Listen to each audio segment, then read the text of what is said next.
Direction donc le Burkina Faso pour revenir sur ce qu'on a appelé le film de l'offensive armée justement du côté du Burkina Faso. Plus de 400 terroristes neutralisés du côté de Djibo, peut-être avec le concours effectivement de la réalisation comme on peut le voir aujourd'hui à travers les images. Si des sources officielles, on le rappelait, parlent de 400 neutralisés, d'autres parlent de plus de 1000. Cette zone est particulièrement touchée et on parle de plusieurs heures de combat entre les forces de sécurité et les terroristes, ce qui marque un pas important, il faut également le rappeler. Dans ce combat, le camp de Djibo est donc dorénavant sous contrôle de l'armée. Le matériel également a été récupéré. Au nord, au centre-est du pays, les terroristes ont également été neutralisés.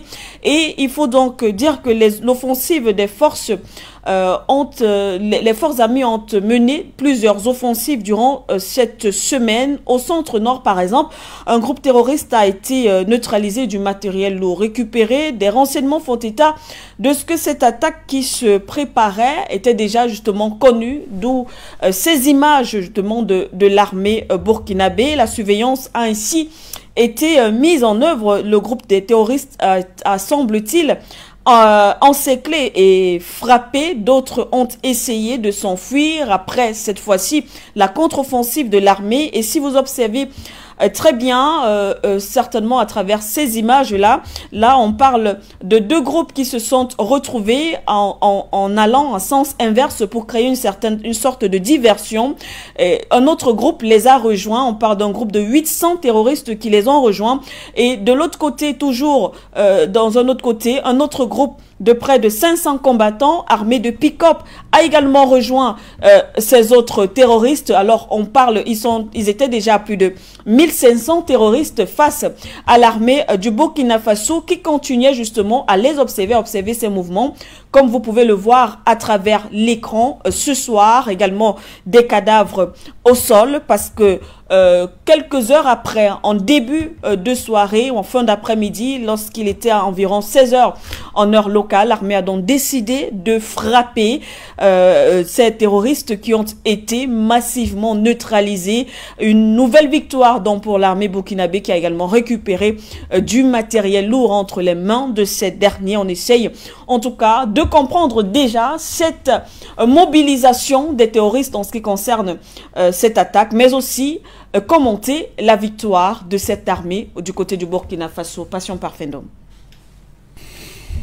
D'abord, commençons par féliciter l'armée burkinabé qui monte en puissance, qui a des capacités de renseignement qu'elle n'avait pas avant, et ça se voit, c'est clair, des capacités d'observation de l'ennemi qui leur manquait cruellement, et surtout la détermination qui est la leur pour ramener ces groupes terroristes à leur plus simple expression. Donc nous ne pouvons que nous féliciter de cette capacité enfin retrouvée de cette armée-là, et pour prouver à la face du monde qu'en réalité, ce n'a jamais été ni un manque de courage, ni un manque de détermination, ni un manque de capacité à faire quoi que ce soit, mais oui, manque de capacité sur le plan militaire, sur le plan de renseignement, sur le plan d'outils performants permettant de mieux se renseigner, de mieux localiser et d'être en capacité de frapper, n'est-ce pas, quand la décision est prise,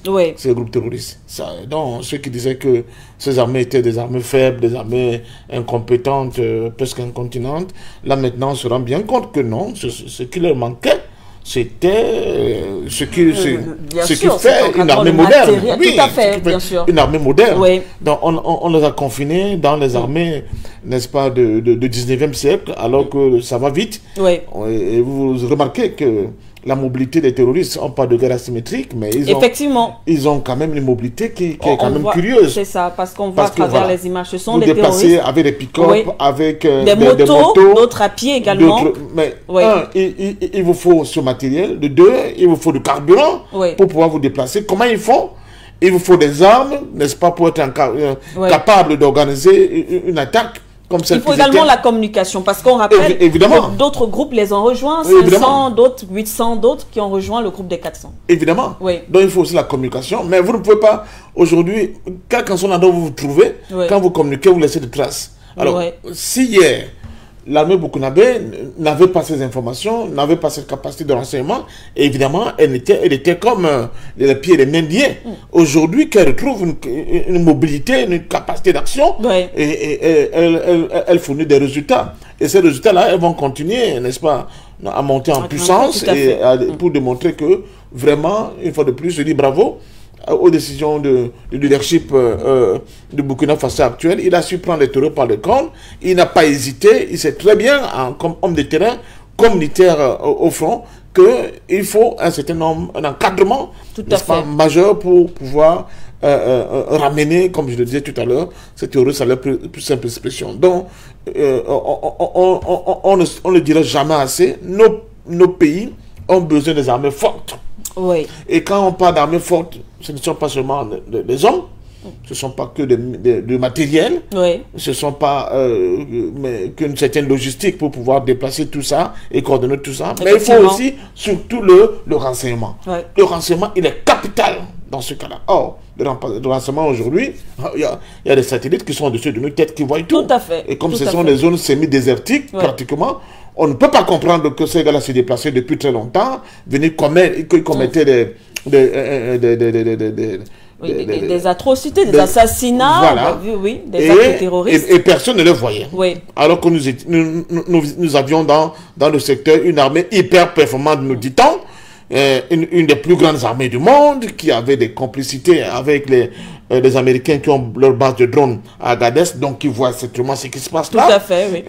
Qui avait, n'est-ce pas, des satellites qui tournaient autour de nos têtes et qui leur renseignaient, n'est-ce pas, en temps réel. Donc, on ne peut pas comprendre que cette armée, elle laissait proliférer, n'est-ce pas, des terroristes aussi haineux et teigneux que ce que nous voyons. Donc, nous disons une fois de plus, ce qui est important, c'est la volonté, une volonté politique, une volonté, n'est-ce pas, de combattre, n'est-ce pas, ces terroristes, mais surtout de choisir des alliés de qualité qui sont capables de vous amener à passer notre cap quant à votre capacité de réponse face à ce que nous constatons. Donc bravo à cette armée, et je continue toujours de me poser la question, qui arme ces terroristes? Qui arme vraiment ces terroristes? Qui leur donne toute la logistique dont nous voyons là? Qui leur donne toute cette logistique, mais surtout le carburant qui leur permet de bouger, qui leur donne les moyens de renseignement à travers une communication qui peut organiser plus d'1 millier d'hommes dans une opération. Je suis bien curieux de le savoir. C'est la raison pour laquelle nous pensons que là, on a beau nous dire ce qu'on veut bien nous dire, ces gens-là ne sont que ce n'est que le vecteur opérationnel d'une grosse construction qui a pour fonction et pour rôle de déstabiliser, de semer le chaos complètement dans cette bande sahélo-sahélienne. C'est ça que nous faisons aujourd'hui. Mais comme on dit en Côte d'Ivoire, d'où vous êtes de retour, je crois que cette fois-ci, ils ont trouvé garçon. Merci à vous, Passion Parfum d'Omtapré Grouera. Votre avis également avant de passer à la thématique principale. Vous avez vu également à travers ces images, on voit du moins les terroristes qui ont été neutralisés, du matériel lourd également, bien sûr, saisi par l'armée du Burkina Faso. Passion Parfum d'Homme est revenu sur cette question qui est récurrente d'ailleurs, qui arme justement ces terroristes. Mais en tout cas, ce qu'on retient aussi ce soir, c'est que voilà encore cette victoire de l'armée du Burkina Faso du côté du Djibou. Oui, merci Madame Siké. Nous observons avec beaucoup de joie que les voyous que les gens ont voulu qualifier de djihadistes ont trouvé, comme tout à l'heure l'a dit mon frère Parfum d'Homme, ils ont trouvé garçon en face d'eux. Avant tout, nous voudrions présenter nos condoléances aux soldats vaillants du Burkina Faso, assassinés lâchement par ces voyous. Nous voulons présenter nos propres rétablissements à ceux qui sont blessés. Et nous continuons de féliciter le vaillant peuple du Burkina Faso, avec à la tête du chef de l'État, le capitaine Ibrahim Traoré, avec un leadership incontestable. C'est le lieu ici de dire bravo. Pourquoi nous disons bravo et pourquoi nous revenons sur ces effets? Madame Siké, fin 2016, en ce moment, on avait le démocratiquement élu à la tête du Burkina Faso, qui a fait 2 mandats. Et c'est à l'excellent a eu lieu les premières attaques dans cette localité, qui se situe au nord, dans la région des 3 frontières. Et cette localité se trouve à 210 km de la capitale Ouagadougou. Ce qui fait que c'est une zone où on n'est pas loin et on pourrait véritablement d'un instant à l'autre arriver dans la capitale. Et pourquoi les gens prenaient cette localité? Puisque déjà en 2022, lorsque M. Damiba est arrivé au pouvoir, on a vu, on a aussi appris qu'il y a eu des attaques qui a fait qu'en ce moment bien précis, plus de 200 personnes ont été prises en tenaille, compte tenu du jeu auquel les gens jouaient avec le vaillant peuple du Burkina Faso et l'armée. Certains ont tenté de sauver leur vie. Vous imaginez, comme tout à l'heure, la question, l'une des différentes questions qu'ont posé nos frères Parfum Bom, qui arment ces gens. Ils ont donc assiégé cette localité en 2022, en mars 2022, il n'y a pas longtemps, et ils ont pris pratiquement en otage la population. 1,7 million de populations ont été déplacées. C'était une zone qui était acquise, qui était à leur disposition. Ils en faisaient ce qu'ils voulaient. Les personnes qui travaillent dans cette localité ne pouvaient pas venir à Ouaga, comme ceux qui étaient à Ouaga ne pouvaient pas aller dans cette zone. Voilà l'état des faits et la réalité à laquelle étaient confrontées les populations, les 20 populations du Burkina Faso, lorsque, il y a de cela à peine 1 an, le capitaine Traoré arriva au pouvoir. Et il a suscité de l'espoir, et l'espoir qu'il a suscité, aujourd'hui, les populations n'ont pas eu tort. Parce que c'est un leadership réel, une vision réelle. Moi, je me souviens quand il a fait son premier discours pour interpeller nos frères du Burkina qui vivaient à Bodou Dilasso et à Ouaga, pour leur dire à quelques centimètres de vous, pendant que vous faites les fêtes, vous allez faire des selfies, il y a des gens qui cherchent même des feuilles, n'importe quelle feuille, pour pouvoir manger. N'importe quelle feuille, même si ces feuilles étaient toxiques, parce qu'ils n'avaient rien à manger. Ça, c'était un aspect.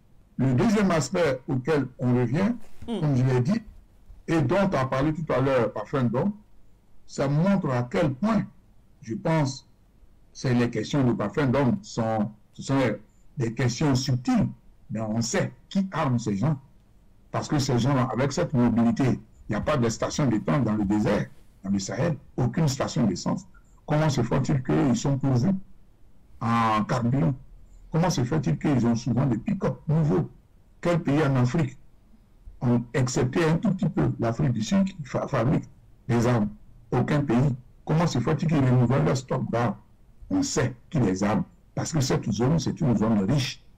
Et il faut entretenir des voyous, comme souvent les gens le font avec la drogue, parce que la drogue, on le sait, ce sont les renseignements généraux des pays occidentaux, notamment la CIA, qui les maîtrise, et en fonction d'un pays, ils peuvent déstabiliser ce pays ou maintenir ici c'est leur gars qui est au pouvoir. C'est la même chose que la France, il faut demander ce qui est, puisqu'ils sont venus passer 10 ans en demandant. Bon, je crois que c'est nous qui nous sommes trompés, parce que la France était venue combattre un concept, elle n'était pas venue, rappelez-nous, la France disait toujours, on est là pour combattre le terrorisme.